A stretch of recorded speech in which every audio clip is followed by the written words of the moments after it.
La revista El Doctor en Casa presenta su programa El Doctor en Casa TV.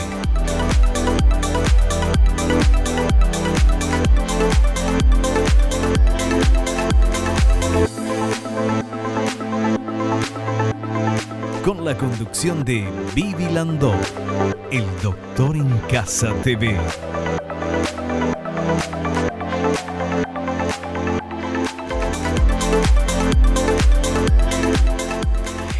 Hola, ¿cómo están todos? Muy, pero muy bienvenidos. Esto es El Doctor en Casa.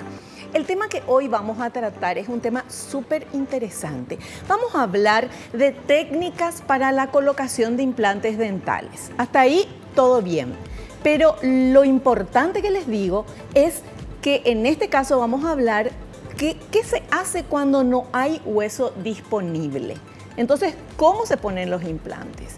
Eso nos va a hablar nuestro invitado de hoy. Pero antes de presentar a nuestro invitado, vamos a ver por favor esta placa que dice lo siguiente.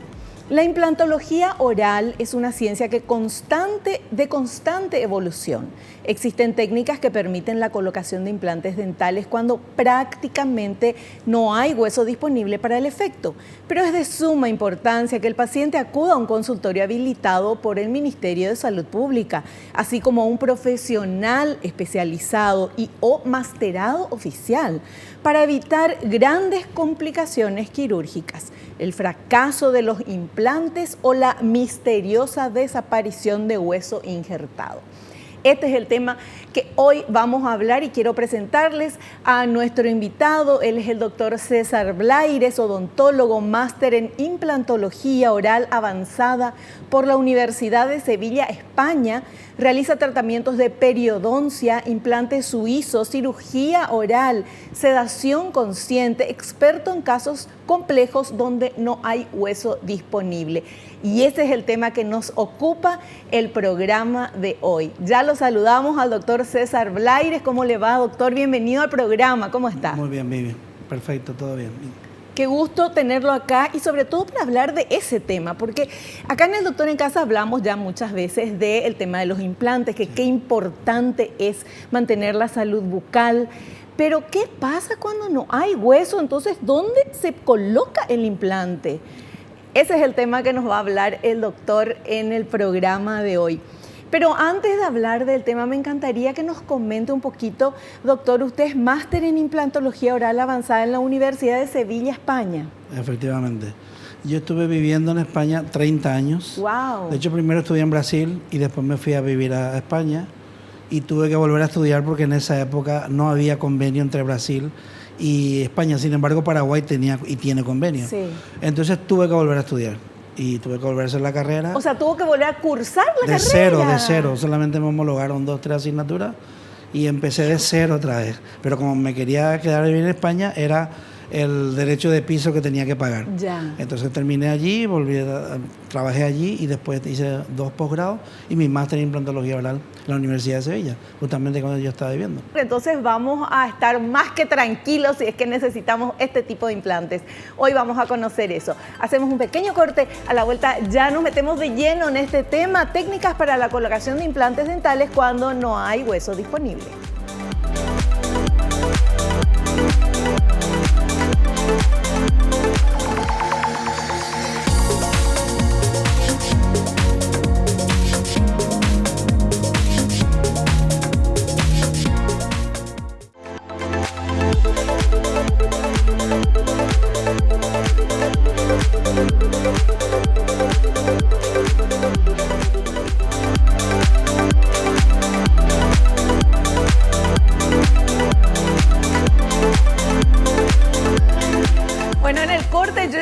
Al doctor porque tenía mucha curiosidad en saber cómo se hacía el implante si no había hueso necesario.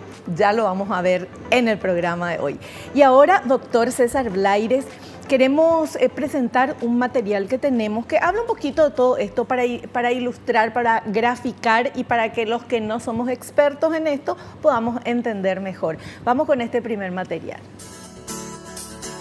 Técnica de regeneración y expansión ósea. Consiste en ensanchar el hueso con unos expansores. Con esta técnica se consigue ganar hueso en sentido vestíbulo lingual, es decir, de afuera hacia adentro. Pasamos de anchura ósea de 1 milímetro a conseguir unos 5 milímetros para poder hacer la cirugía de implantes, ya que es necesario un grosor mínimo de 4 milímetros.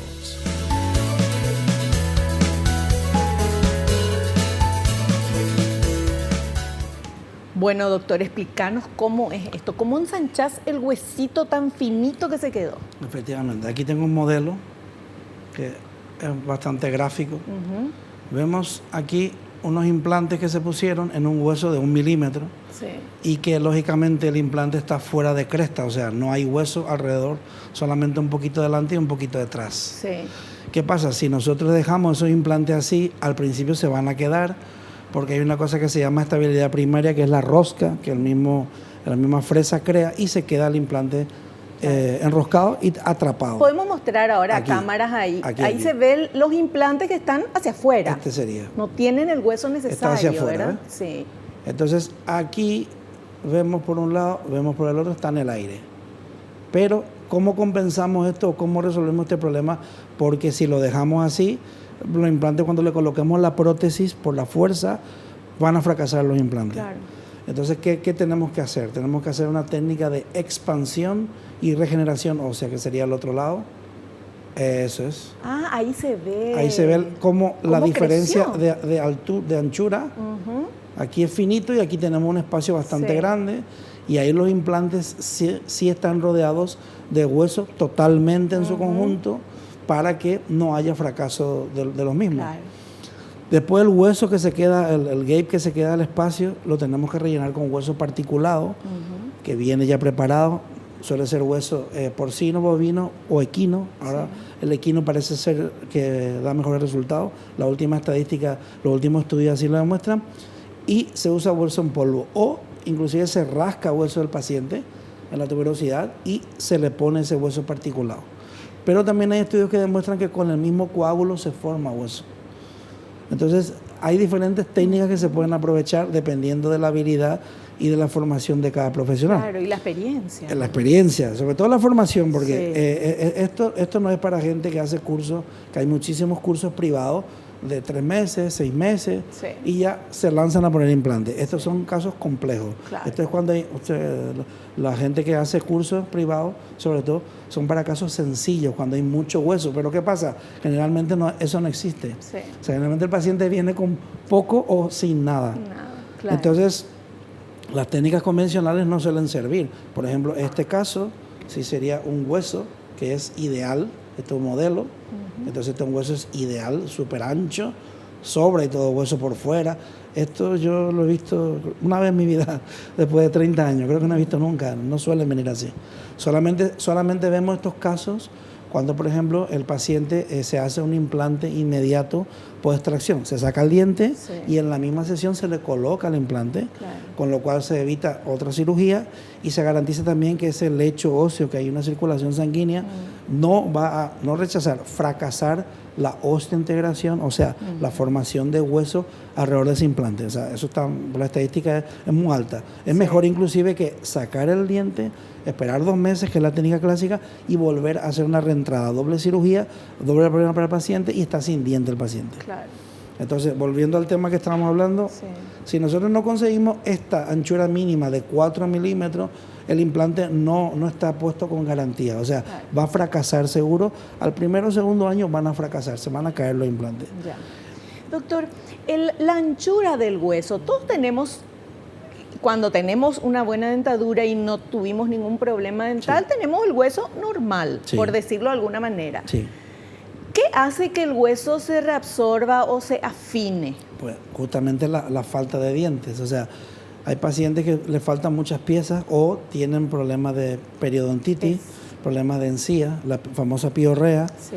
Va perdiendo, primero pierde encía, después pierde hueso alveolar, que es el hueso justamente que rodea los dientes, y al final o el diente se cae solo o hay que quitarlo, o por una carie, por una infección, y eso hace que se reabsorba el hueso desde fuera hacia adentro y de arriba abajo. Pero eso en el tiempo. En el tiempo. O sea, en el momento que se cae el diente, no es que se reabsorbió. No, pero es que a los 2 meses se pierde casi un 40% cuando uno extrae un diente, una pieza. O sea, se pierde muchísimo. Yo pensé que era años tenían que pasar. Se pierde bastante. O sea, se queda, digamos, a la mitad de lo que da ahí. La altura muchas veces se conserva, no se pierde tanto, pero la anchura se pierde bastante. Sobre todo la parte de fuera se pierde, se reabsorbe bastante. La parte vestibular que se llama, la de fuera se pierde. Entonces, por eso esa técnica de implante inmediato por extracción es para evitar esa pérdida y no tener que hacer una regeneración o una expansión como en este caso, o un injerto, que es peor todavía. Que hay veces que tenemos que sacar hueso del ángulo goníaco, tenemos que hacer una incisión, llegar hasta el hueso, es muy sacar. Complejo todo. Es complejo, pero se puede hacer. Claro. O sea, y se debe hacer si el caso lo requiere, lógicamente. Claro. Porque al consulto, cuando el hueso se va afinando, porque por falta de dientes, los dientes que quedan ahí al lado también ese hueso se va afinando, ¿verdad? Donde hay dientes, hay vascularización, entonces mantiene el hueso. Por eso, repito, el caso del implante inmediato por extracción. Claro. Como sacamos el diente, hay circulación sanguínea, hay anchura ósea, colocamos el diente, no se perdió nada. Ajá. Si sacamos, se pierde, entonces ese diente se mantiene. O sea, podemos tener unos dientes aquí y aquí donde no hay dientes, ahí sí se pierde el hueso. Ahí sí tenemos una pérdida bastante grande. ¿Y en cuánto tiempo es desde que la persona va y usted ve, no tiene suficiente hueso, no está ancho, la anchura necesaria, vamos a agrandar, ¿cómo se llama? Una expandir, vamos a hacer una expansión. ¿Cuánto tiempo dura esa expansión ósea? Eso se hace en la misma cirugía, no una sesión. Se hace la incisión, se llega al hueso, se expande y se coloca el implante en la misma sesión. Ya. Yo pensé que era la expansión, había que esperar que crezca, que qué sé yo. Cuando se hacen injertos, sí. Porque hay que colocar los injertos con unas chinchetas, con unos tornillitos pequeñitos y tenemos que esperar a que ese injerto se una al hueso, entonces son 6 meses aproximadamente. Doctor, y usted así a simple vista, o sea, en su consultorio obviamente, ¿verdad? Y con las radiografías y con todo lo que tenga que hacer, ya se da cuenta si el hueso va a poder, le va a poder hacer la expansión ósea y colocar el implante, o va a necesitar poner el hueso en polvo. Buena pregunta. Nosotros usamos una radiovisiografía. La radiografía normal, que es el papelito, es el cartoncito que se revela, eso ya nosotros no usamos. Una radiovisiografía que es una radiografía computarizada con un captador, se hace el mismo disparo, pero mínimamente la radiografía y aparece ya en la pantalla. Y con eso nosotros podemos simular la cirugía. Podemos ver la anchura, la altura, podemos ver el seno maxilar a qué altura está. Todo eso podemos ver. Lo que no podemos ver es la profundidad, para eso necesitamos un TAC. Entonces, siempre que yo hago una cirugía, aunque ponga un implante unitario, mando a hacer un TAC, aunque sea sectorizado. Hay una costumbre de no mandar a hacer TAC. Siempre hay que mandar a hacer TAC porque la profundidad no la vemos. No sabemos lo que hay detrás. Por experiencia sabemos que hay un nervio, puede haber una vascularización, pero anatómicamente puede haber una variación que nos puede comprometer. Y ahora, ¿cómo resolvemos eso? Ahora, una vez abierto, exactamente, ¿verdad? A mí me han contado, por desgracia, me vienen pacientes que ya han ido 3, 4 veces con fracaso y después hemos tenido nosotros que solucionar eso y que han abierto, no se puede, la han cerrado otra vez, eso no se puede hacer. Eso quiere decir que no tiene ni idea de lo que está haciendo. Entonces, eso nunca la planifique. Siempre insisto, el diagnóstico, yo la primera cita es de diagnóstico y evaluación. La gente se preocupa mucho por el presupuesto, lógicamente el presupuesto más vale, es importante, pero si yo en la primera cita de evaluación no utilizo el tiempo para hacer un buen diagnóstico, todo va a salir mal. Todo va a estar mal. El precio, bueno, ya se ve, se puede inclusive forma de pago, pero si yo no hago un buen diagnóstico, todo va a salir mal y no planifico bien la cirugía. Eso es lo más importante. Y qué importante es, nosotros siempre acá en el Doctor en Casa decimos, vayan a profesionales que sean certificados, profesionales, porque lastimosamente, usted sabe, no solamente en odontología, sino en cualquier otra rama, hay gente que hace especialización o hace un curso cortito y qué sé yo, y de repente vos tenés algún problema más, algo más con más problemas, ¿verdad? Que esa persona que es profesional, pero que no está capacitada para ese problema que uno pueda tener. Por eso que es importante ver qué estudios hizo el profesional, dónde, y sobre todo también la experiencia. Eso es lo que siempre le digo a los pacientes. Si por lo que sea no tienes confianza en mí o el presupuesto, lo que sea, me parece perfecto, pero busca siempre un profesional que tenga mínimo la especialidad oficial, porque especialidad de curso privado pagando es muy sencillo. Claro. Y un máster es lo ideal, porque la experiencia, lógicamente, va a ser mayor. Sobre todo a nivel quirúrgico, el problema que hay muchas veces es que se banaliza lo que se va a hacer. Entonces, parece que todo es muy sencillo o que se está cobrando muy caro por algo que parece que no es tan complejo. Esto es bastante complejo. Sí. Esto no es tan sencillo, sí. Y si no se hacen bien las cosas, podemos tener unas complicaciones quirúrgicas tan grandes como perforación de seno, una sinusitis de repetición, comunicación oral, o sea, se queda abierto el seno, se mete la comida. De todo hemos tenido nosotros que arreglar. No, y los nervios. Sí, en la parte inferior están acá. Y en la parte superior tenemos la arteria palatina, que es una arteria enorme, que si se daña o se toca, eso es como abrir una canilla y sale un chorro de sangre. Dios mío. Y eso hay que saber clampar, que es cerrar, tener un electrobisturí que nosotros tenemos, porque nunca nos pasó, pero tenemos que tener. Claro, por supuesto. Como la planificación es correcta, nunca nos pasó, pero si no se tiene el equipo adecuado y pasa, ¿qué hacemos? Salimos corriendo con una manguera de sangre. Entonces esas cuestiones yo las pongo muy de manifiesto cuando hago el diagnóstico. Que el paciente tenga en cuenta eso, muy importante. Doctor, ¿el TAC dónde se hace acá en Paraguay? El TAC hay muchos lugares. En las clínicas, en estos centros de diagnóstico. Hay muchos. Yo tengo un convenio con una clínica justamente para que los centros de diagnóstico, para que no les salga tan caro. Claro. Llegamos a un convenio, entonces se le derivan los pacientes y el precio es bastante más barato, más asequible que en otro lado. Pero después, como le digo al paciente, si tiene un amigo o algo donde te pueden hacer un TAC dental, no un TAC de cabeza. Claro. Como un TAC de cráneo no sirve. Un TAC dental, yo no tengo ningún problema. Mientras me mande el TAC y yo lo pueda ver, no hay ningún inconveniente. Perfecto. Bueno, me quedé fascinada con eso que se puede agrandar el hueso. Sí. Esto es lo más increíble, ¿verdad? Eso es, sí. Que es muy raro, pero puede pasar, que se produce lo que es una fractura en tallo verde, es decir, se rompe aquí, se rompe la tabla vestibular, la de fuera, que es la que soporta realmente, y entonces igual tenemos que hacer un injerto y no se recomienda poner el implante si vemos que la tabla se mueve, porque esperamos que se vuelva a integrar esa tabla.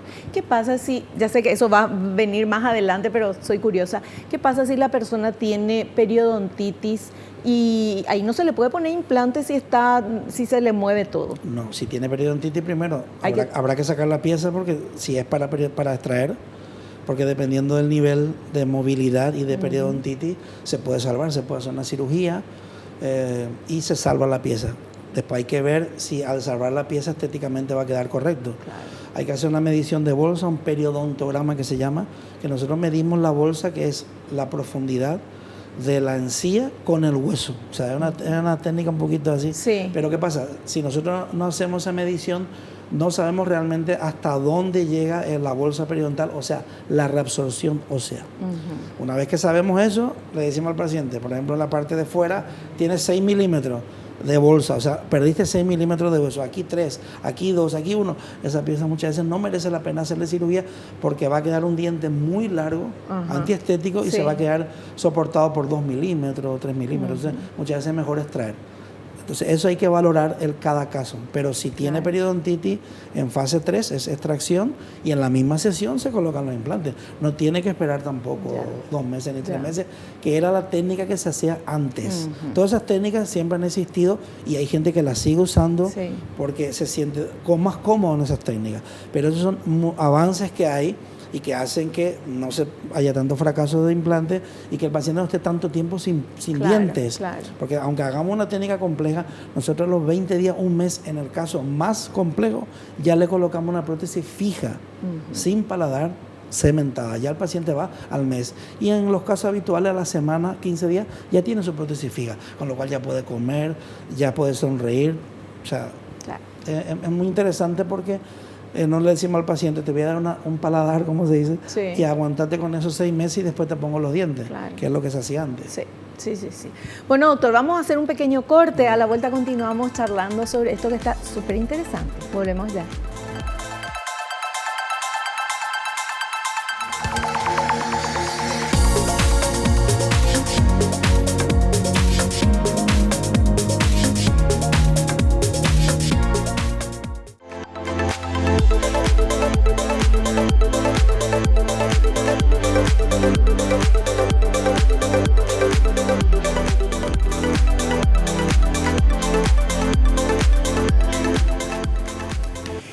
estamos charlando con nuestro invitado, el doctor César Blaires. Él es odontólogo, máster en implantología oral avanzada por la Universidad de Sevilla, España. Y nos está contando y estamos aprendiendo todos de esta técnica nueva, para mí por lo menos es nueva, de la expansión ósea. El tema de hoy es la colocación de implantes dentales cuando ya no hay hueso disponible. Tenemos este otro material, por favor, para compartir. Técnica de elevación de seno maxilar. Se utiliza cuando la altura ósea al seno maxilar es reducida. Es en la zona de los premolares y o molares de la parte superior. No utilizar esta técnica conlleva la perforación de la membrana del seno maxilar.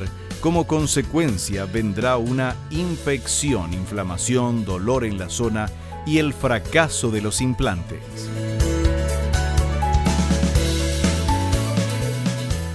Esto que vemos aquí es la membrana del seno maxilar. Esa membrana no se debe perforar. Se puede perforar en alguna técnica que es limpieza completa, que lo hacen mucho los otorrinos, pero en la implantología oral no queremos hacer eso. Claro. Entonces aquí lo que pretendemos es que cuando la anchura ósea es finita, 1 milímetro, entonces queremos elevar esa membrana para poder colocar los implantes. Elevar la membrana para que no agujerear. No perforar. Esa es la y después palabra. aquí se rellena con hueso, justamente porque si no el implante quedaría en el aire, Claro. quedaría soportado por 2 milímetros de hueso, que fracasaría. Se rellena con un bastante hueso en granos y entonces ese implante se osteointegra a su vez al hueso que colocamos aquí y al hueso que el paciente tiene. Entonces, ese es el objetivo de la elevación de seno maxilar. La elevación de seno maxilar es para evitar esa infección que hablamos, Sí. la perforación y el fracaso. Hay dos técnicas. Una que es atraumática, que es a través de la misma cortical, se perfora, se va haciendo un preparado y con un instrumento especial se eleva esta membrana. Se va elevando, eso es cuando tenemos, por ejemplo, 3 milímetros de altura. Sí. Entonces podemos elevar y podemos conseguir hasta unos 6, 7 milímetros, 8 inclusive, con suerte sin perforar. Y a través de la perforación del mismo implante, vamos poniendo hueso y ese hueso va rellenando. Todo en el mismo momento. Toda la misma cirugía. Toda la misma cirugía. Pero una hora de ingeniería esto. Más o menos, o sí.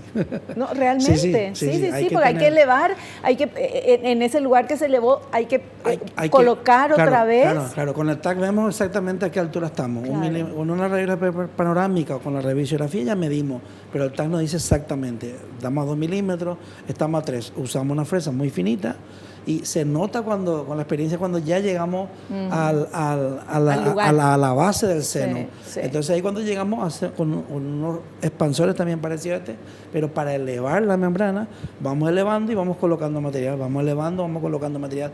Esa es una técnica. Y otra técnica es con suero fisiológico, son unos implantes que vienen preparados y se le va inyectando suero y va elevando también la membrana.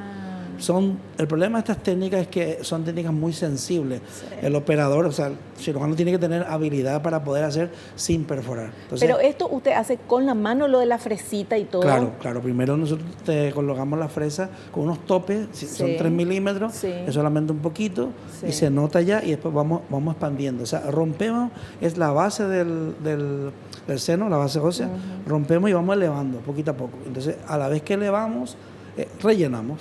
Y una vez que conseguimos colocar la altura que queremos, ahí colocamos el implante.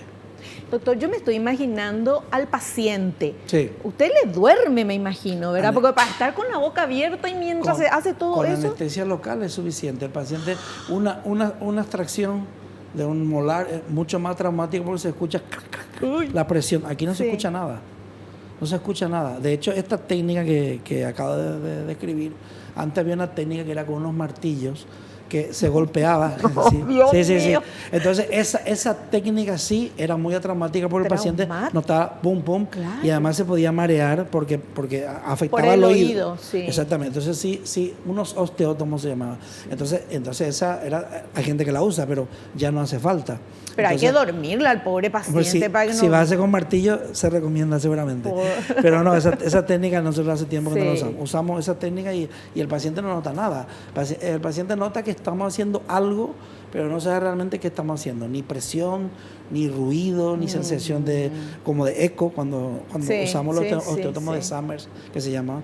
Entonces se golpea. Esa técnica fue la primera que se hizo para justamente no tener que hacer una ventana lateral, que es la que ya tenemos que hacer cuando abrimos aquí, cuando la altura ósea es de 1 milímetro. Hay gente que viene con 1 milímetro. Y ahí ya no hay o caso. Ya no podemos hacer, podemos intentar hacer una elevación atraumática, pero igual conseguimos 5 milímetros subir.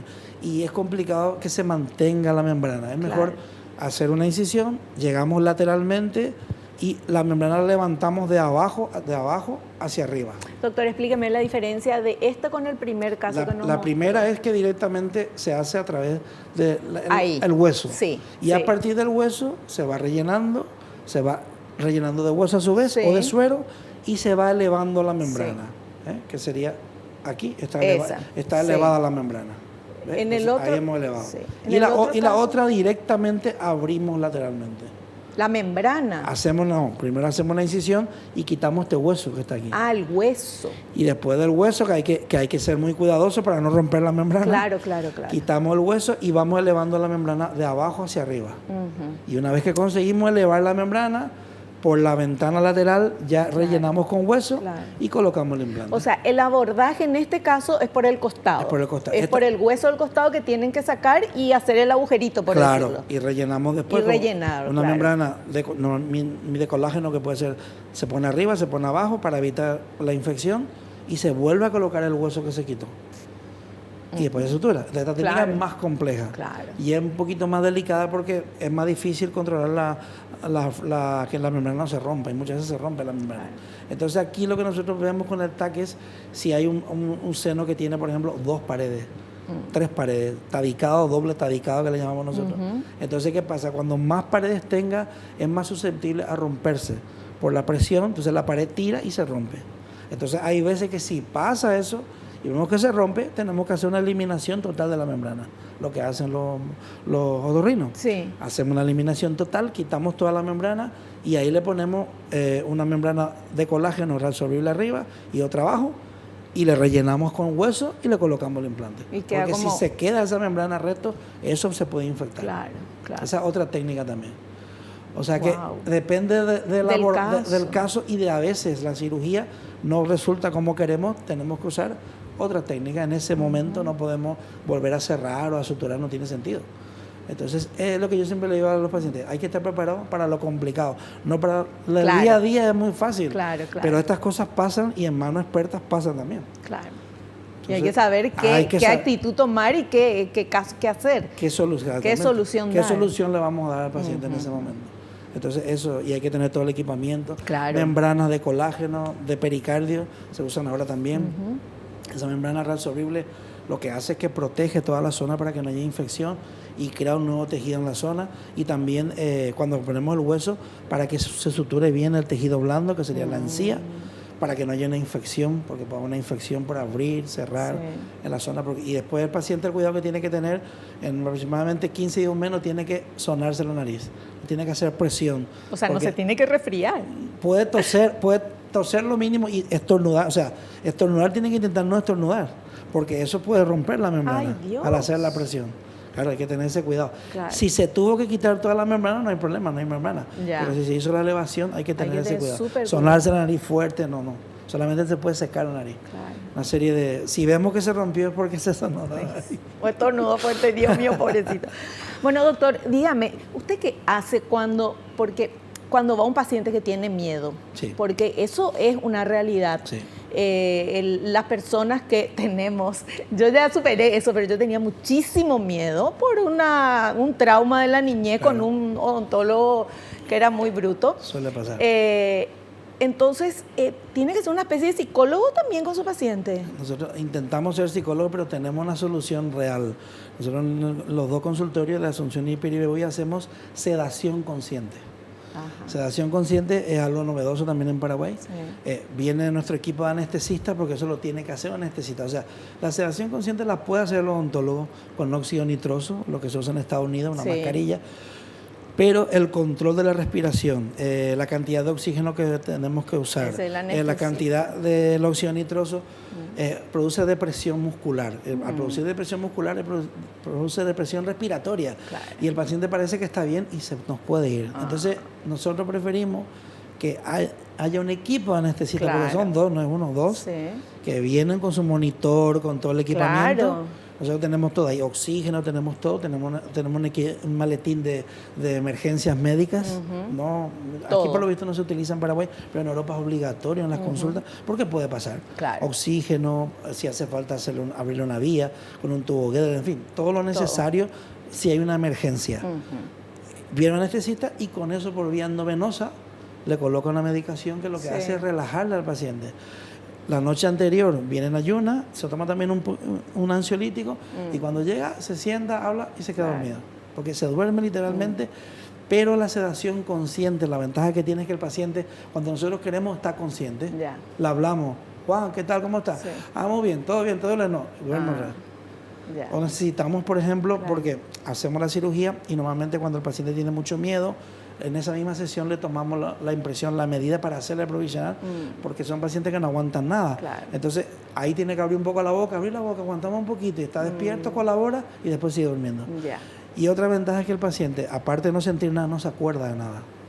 Entonces, cuando termina el tratamiento, el paciente dice, ¿cuándo vamos a empezar? No, ya te vayas a tu casa. ¡Ay, me encanta! Ya te vayas a tu casa. Me encanta. Eso es para mí. Pero eso es con los anestesistas son los que llevan esa parte. Yo hago la parte quirúrgica y ellos. Entonces, yo no me preocupo por eso, porque es una parte muy sensible. No, usted se ocupa de lo que se tiene que ocupar. Y no enchufarle nomás la anestesia al paciente. Y no, claro. Una pregunta que me hacen con la sedación. ¿Hace falta entonces que me ponga anestesia inyectada? Sí hace falta, porque la sedación lo que evita es el miedo y que uno duerma. Pero primero sedamos y después ponemos la anestesia y el paciente no siente nada. Claro. No siente nada. Esa sedación es la que uno habla. No es esa. Esa puede pasar con óxido nitroso.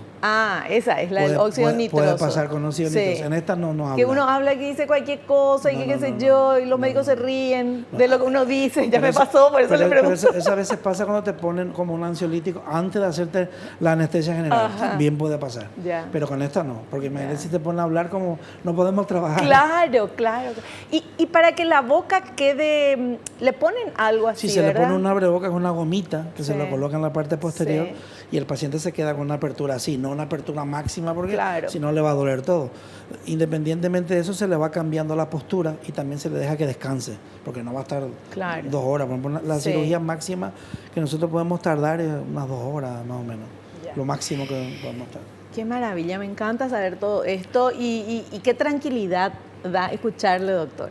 De verdad, da gusto escucharlo, ver que tiene mucha experiencia y está muy bien preparado.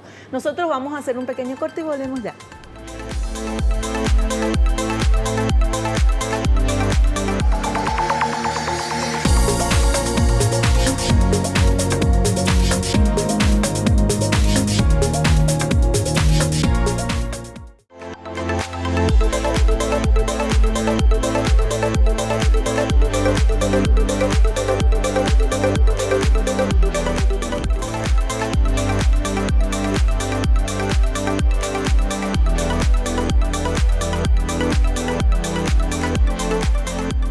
Me encanta, doctor. Diga de vuelta eso. Que siempre en odontología hay que enfocar al paciente como un niño chico, con mucha delicadeza, mucha paciencia. Tal cual, así mismo. Bueno, vamos a seguir charlando con nuestro invitado y tenemos otro material que compartir. Vamos, por favor. Elevación del seno maxilar atraumática. Se eleva la membrana del seno maxilar con el mismo implante o con dispositivos específicos para dicho fin. Se puede poner hueso particulado o no, dependiendo de la técnica. No es necesario abrir un espacio lateral al seno maxilar.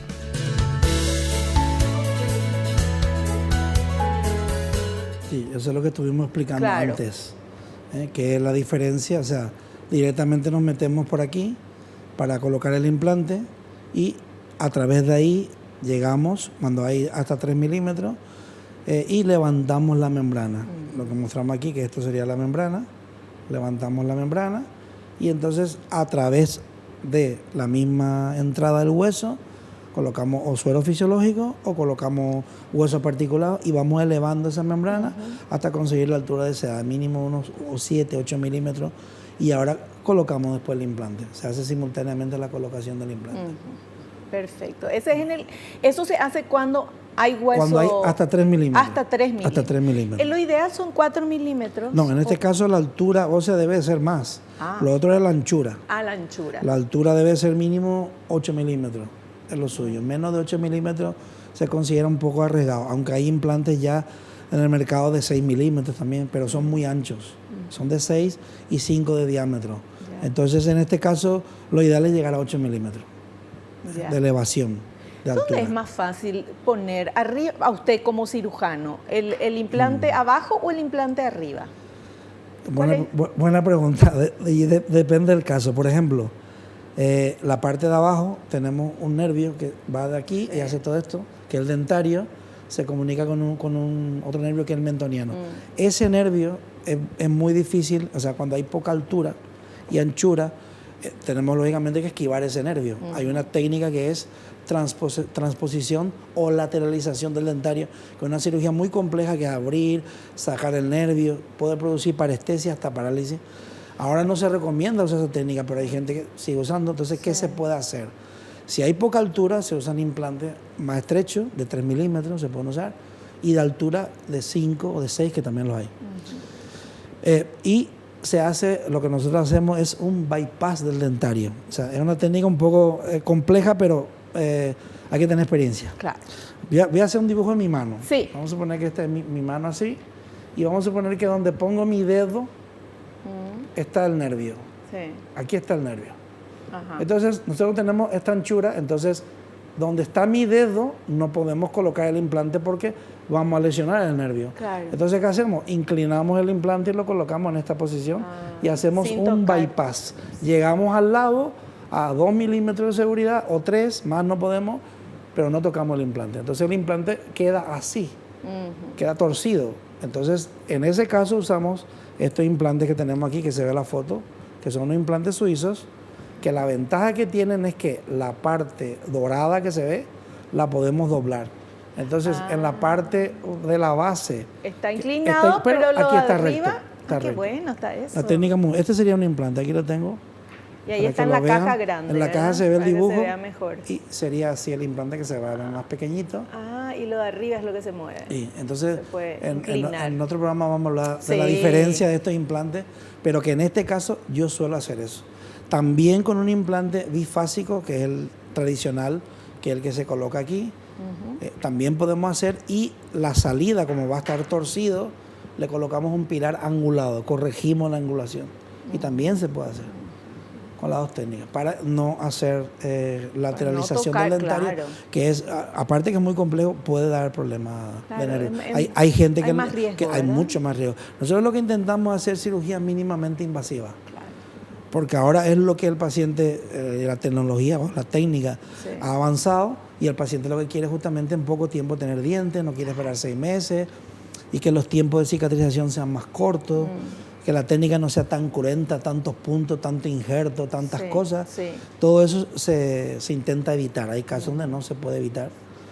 Por ejemplo, el otro día me llegó un paciente que le habían dado un codazo jugando al fútbol, le partieron toda esta parte aquí, los dos centrales, serían estos 2 dientes de aquí, le salieron volando, pero con todo el hueso que está aquí también. Por Dios. Entonces tenía como una cueva. Entonces ahí tenemos que hacer un injerto en bloque, porque si no, ¿dónde ponemos los implantes? Claro. Entonces se intenta, pero hay casos que no se puede. Aunque ahora ya viene también injerto en bloque, un bloque literal de hueso, y se puede modelar y se puede colocar también. Ay, qué genial eso. Sí, y en Paraguay existen casas comerciales que lo venden. O sea, la parte de tecnología o de material en Paraguay está muy bien. ¿Y eso no se puede usar cuando uno tiene poco hueso?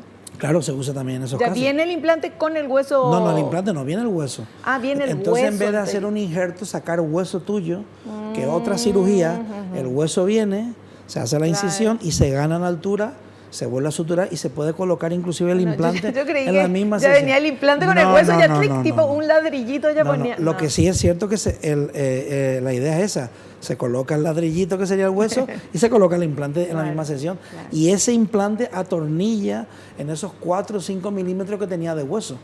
Y ahora se espera, ahí sí hay que esperar 6 meses que se osteointegre ese hueso, pero ya en vez de hacerle 3 cirugías, le he hecho una cirugía y ya está el bloque y ya está el implante también colocado. Se puede hacer también. Qué maravilla saber que se puede hacer todo eso, ¿verdad? Se puede hacer. Bueno, vamos a ver este otro material.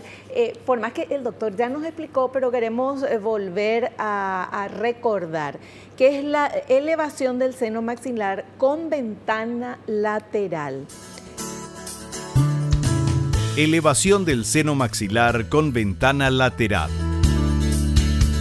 Se abre una ventana lateral en el hueso hasta llegar a la membrana del seno maxilar. Se eleva con instrumental específico, se rellena con hueso particulado, se coloca el implante y se vuelve a cerrar la ventana.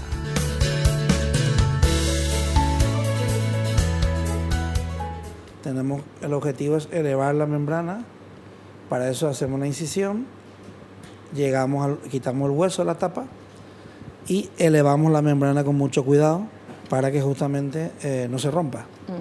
Una vez que elevamos la membrana, rellenamos con hueso y podemos colocar el implante. Si vemos que la estabilidad primaria, o sea, el hueso que hay aquí es suficiente para que admita el implante. Hay veces que hay 1 milímetro, intentamos colocar el implante no se sujeta, baila, y vemos con un valor ISQ que se llama, que es un valor de torque que tiene, que es muy bajo.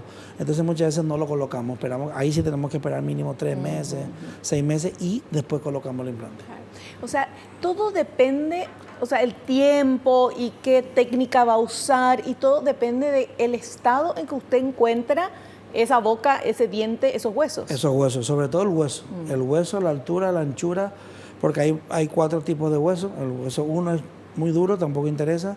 El 2 sería el ideal. Y el 3 es un blandito y el 4 es como mantequilla. Entonces ahí no podemos hacer nada. ¿Cómo uno sabe qué tipo de hueso tiene? Eso lo vemos nosotros con la misma radiografía, se ve la densidad ósea. Y en el TAC se ve la densidad ósea. Entonces podemos valorar. Pero siempre por experiencia hay unas zonas que tienen tendencia a tener esa densidad más blanda. La parte inferior es muy duro el hueso siempre. Y en la parte superior, posterior, donde podemos encontrarnos con ese problema. Por eso dije antes que aunque hagamos la ventana, el implante no sujeta porque este hueso es blando. Claro.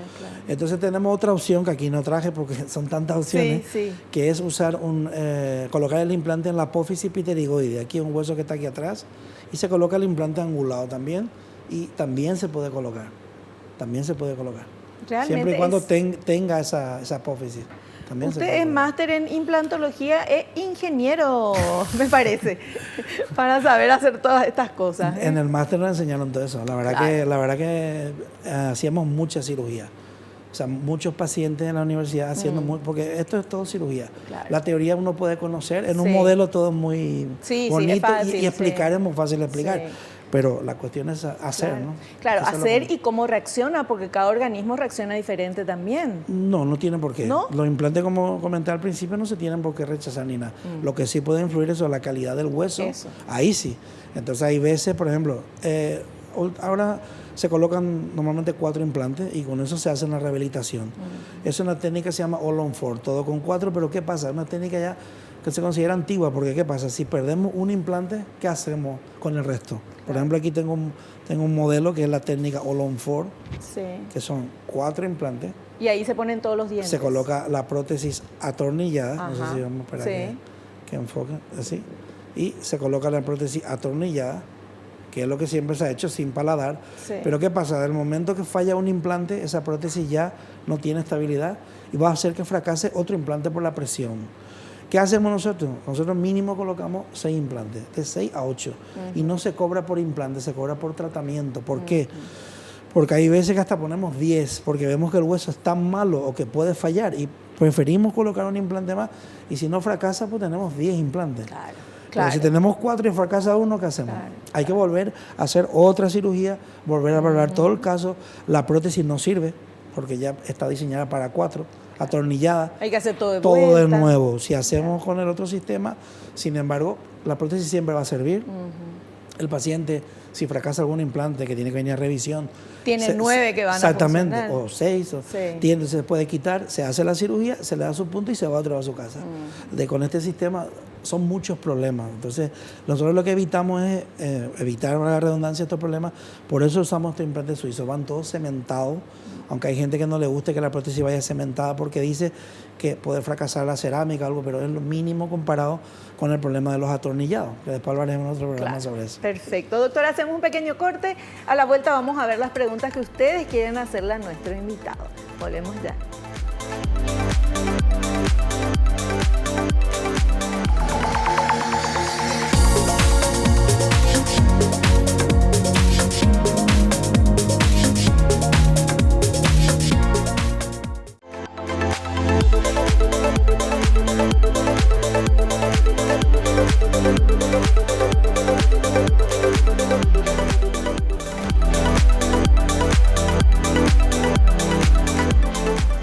Muy bien, seguimos charlando con nuestro invitado. Esta es la parte ya final del programa, pero tenemos unos minutitos, 5 minutitos más para las consultas que ustedes quieren hacer. Les recuerdo que estamos hablando con el doctor César Blaires. Él es odontólogo, máster en implantología oral avanzada por la Universidad de Sevilla, España. Él realiza tratamientos de periodoncia, implantes suizos, cirugía oral, sedación consciente, que ya nos explicó, experto en casos complejos donde no hay hueso disponible. Doctor, la gente nos está escribiendo a través de las redes sociales, hay muchas consultas y vamos con esta primera pregunta. A ver, por favor. ¿Tener osteoporosis puede dificultar colocar implantes cuando no hay hueso? Una pregunta. No tiene por qué influir. Lo que sí influye, y en la ficha clínica que siempre le damos a los pacientes para rellenar la primera vez, es si están usando bifosfonato. Bifosfonato es un producto que se usa justamente para prevenir o para mejorar la calidad del hueso cuando hay osteoporosis. ¿Y qué pasa con ese bifosfonato? Puede producir una necrosis ósea. Entonces, sí, hay un... ¿Al revés? O sea, ¿se ¿cuándo usa eso? hacemos la cirugía? Ya. Para el hueso va muy bien, pero tenemos que ver primero si es en pastillas. Eso no suele tener tanto problema, pero se suele recomendar que la última dosis se espera 1 mes o 2 meses. Y después hay uno que se usa en vía endovenosa, que es anual. Entonces ese sí hay que esperar por lo menos 6 meses, porque hay estudios que dicen que hay hasta un 2-3% de posibilidad, en algunos estudios hasta 6 y 10% de que se produzca una necrosis ósea. Entonces hacemos la cirugía y no cicatriza la herida, o sea, nunca cicatriza, se pierde tejido blando y se pierde el tejido óseo. Claro. Y una complicación gravísima. Entonces, si el paciente toma, es recomendable no hacer cirugía. Hay otros estudios que dicen que es hasta mejor, pero como hay unos estudios en Europa... Hay una posibilidad de que y tenga... la recomendación de la Sociedad Europea de Implantología es, si el paciente está tomando bifosfonato, no colocar implante, no colocamos implante. Porque si es una recomendación, esperamos según el caso, pero ya digo, lo suyo es esperar 6 meses y que no vuelva a tomar. Por ejemplo, tenemos un caso así aquí en Asunción, una señora que va con su reumatólogo y no, pero es que esto, si yo no tomo, se me van a fracturar los huesos. Tampoco es así. Es para prevenir, para mejorar la calidad ósea, pero que si ella no suspende 6 meses, yo no le puedo poner implante. Y necesito la autorización y que el reumatólogo me certifique que no le va a recetar más. Porque el paciente puede decir que ya no toma y ahora tenemos una complicación. ¿Y después de hacerle el implante, puede volver a tomar o ya no tiene que tomar? Hay que esperar por lo menos 3 meses que se forme hueso. Y ahí puedes volver a tomar. Entonces, es un periodo, yo le he dicho. Yo por seguridad, nuestro protocolo en Europa son 6 meses. no vamos a pasar nada por 6 meses. No. Lleva tomando 3 años, ahora para 6 meses, en total serían 9 meses. Sí. No hay ningún problema. Perfecto. Vamos con otra consulta, a ver qué preguntita hay por ahí. ¿Usar prótesis removibles puede favorecer la reabsorción del hueso donde faltan dientes? Sí, puede favorecer porque la presión ósea, o sea, la presión al masticar de la prótesis, por ejemplo, una persona que usa una dentadura completa, el famoso paladar, está haciendo presión cuando uno mastica sobre la encía y sobre el poco hueso que queda, entonces se reabsorbe mucho más. Si es removible, parcial, o sea, tiene dientes y aparte tiene unos ganchitos o esa prótesis transparente, en esa zona también puede favorecer la reabsorción. Perfecto. Vamos con otra y la última consulta. ¿No reemplazar dientes faltantes puede afectar la preservación de los otros dientes de la boca? No, solamente va a afectar a nivel óseo no va a influir. A nivel dental puede influir con el tiempo porque dependiendo de la prótesis que tenga y dependiendo del uso que se le den, por ejemplo, si le faltan todos los premolares y molares y come con los dientes, va a desgastar la zona anterior, le va a obligar al diente a hacer una función de masticación que no es la suya, es solo para cortar alimentos. Entonces se puede desgastar y puede inclusive resolverse la encía, ¿sí? En ese sentido, sí. ¿Y los dientes se pueden mover también al no tener un diente al lado, verdad? Se mueven. Normalmente van buscando el espacio donde faltan dientes, sí. Perfecto. Bueno, doctor, se nos terminó el programa. Coméntenos, por favor, usted, ¿dónde tiene el consultorio? Sí. Los consultorios. Sí, estamos en Asunción, en el Instituto Randall 2, planta 2, consultorio 1. Ahí estamos los días jueves. El teléfono para pedir cita es 0986-394-254. Y también estamos en la ciudad de Piribebuy, que ahí tenemos otro consultorio, y ahí serían los martes. Y el teléfono es el mismo, 0986-394-254. Ay, Piribebuy, qué linda ciudad. ¿Usted vive ahí? Sí, yo vivo en Piribebuy, efectivamente. Qué buena elección. Bueno, sí. Doctor, le queremos agradecer su presencia. Muchísimas gracias por todo lo que nos explicó y lo invitamos para otro programa. Muchísimas gracias, Vivi. Gracias.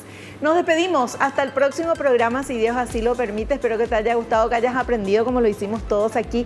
Y no te olvides lo que te digo siempre porque es cierto. Naciste para ser feliz, no te conformes con menos. Chao, chao.